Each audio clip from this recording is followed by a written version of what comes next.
Hello and welcome back to the GB Fantasy Football channel. In today's video we're going to be looking at a few differentials ahead of that Game Week 35 deadline for Sundry team. Hopefully we can pick out a few points that a few people haven't cast their eyes on yet. If you've liked today's video, don't forget to subscribe to the channel, it'd be greatly appreciated and it's free to do just down below. So without further ado, let's crack on with the video. So the first player in today's video is one where we're targeting the fixture. He hasn't scored in his last two games, and as of recording this, he still has the game this weekend away to Palace, and that is Chris Wood of Nottingham Forest. Now the man couldn't stop scoring at the first part of the season, unfortunately. He's hit a bit of a dry spell recently, but with Leicester at home and Champions League football in the balance, I can see him scoring quite well this weekend. Will he get you the 3-goal haul? Will he get you the hat-trick? I don't think so, but he might pick you up a goal or two along the way, a couple of shots on target. I think there's huge potential this week for Chris Wood. Next up, we've got another rather rogue shout when it comes to points, and that is Liam Delap of Ipswich Town. Once again, very similar to Chris Wood, someone who started the season pretty well, scoring a few goals here and there. Lesser extent to Chris Wood, but still picking up some valuable goals for his team, especially at the start of the season. But since his injury, they've had to manage his minutes a lot. I can see this week against Brentford at home, a team that are notorious for conceding goals, even against Man United reserves conceding 3. I feel like there's potential for Ipswich to get a couple in this fixture. Now, I doubt very many will go for Liam Delap at all things considered. But if you're chasing those mini leagues and there's those people in front of you that you just can't catch, Delap might offer an avenue to get a little bit closer. I can see a goal. Not too much. Ipswich don't normally score more than 2 goals at most. But if there's going to be a goal in that game and Ipswich are going to score, Delap's going to be your man. This one is more about planning for the future rather than this week alone. That is Dejan Kulusevski of Tottenham Hotspur. He's just been coming back from an injury himself, but with the news about James Maddison out for the season now with his knee injury, Kulusevski will offer a route into that Tottenham team. Will he play every game? I can't guarantee that. Postecoglou has very much laid out his flag with that one, with rotation. However, I do feel like he's going to get the minutes in that team. If you had him at the start of the season, you know full well, even during the Europa League group stage fixtures, he was a player that played both games.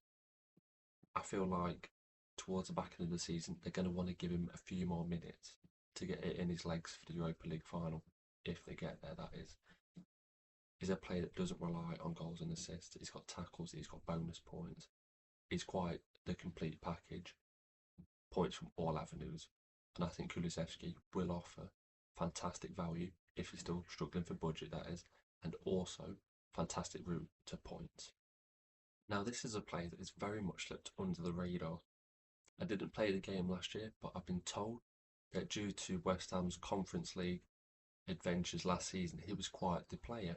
However, this season, with West Ham not being in Europe and him being down as an attacker, whereas many of our spots have been taken up, Jared Bowen, I think he's gone under the radar quite a bit recently. Now West Ham are still toiling down at the bottom of the table, struggling to get wins here and there. However, Jared Bowen himself has scored exceptionally well.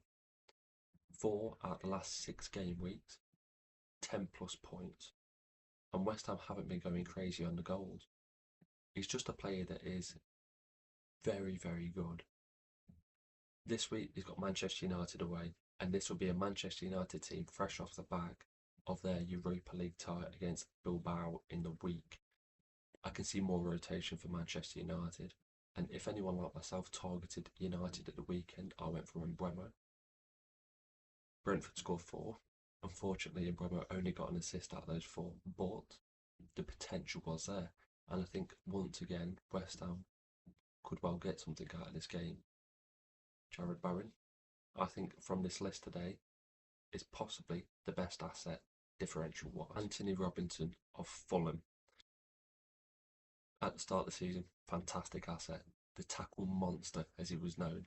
Even at the weekend, he got 8 points, even in a 1-0 defeat to Aston Villa. Now, he's got some decent fixtures coming up. He's got 2 home fixtures out the next 3. Everton at home this week. I feel like there's high potential there. Clean sheet aren't a given. However, with Anthony Robertson, that's not what we rely on, and that's what makes him such a fantastic asset. Now, if you want to stray away from the Europa League, the Conference League, or the Champions League, even the FA Cup doublers in the next few weeks, I've been burnt on them recently, so unfortunately, I might not be going towards them again. However, Robinson, single game week wise, Everton at home, could do well. And the last player on today's list is Bruno Guimaraes of Newcastle United. Now, this could either be Bruno or Tonali, but for the sake of this video, I'm going for Bruno. Champions League football, still in the balance, and that's what we've got to be targeting, teams that have still got something to play for. Here's the one in that midfield, plays slightly ahead of Tonali normally. Tonali plays at the base of the 3, Bruno pushes on. He's got tackles in the locker, he's got shots, he's got the bonus point potential. He's had it in previous seasons, he's definitely had it this season.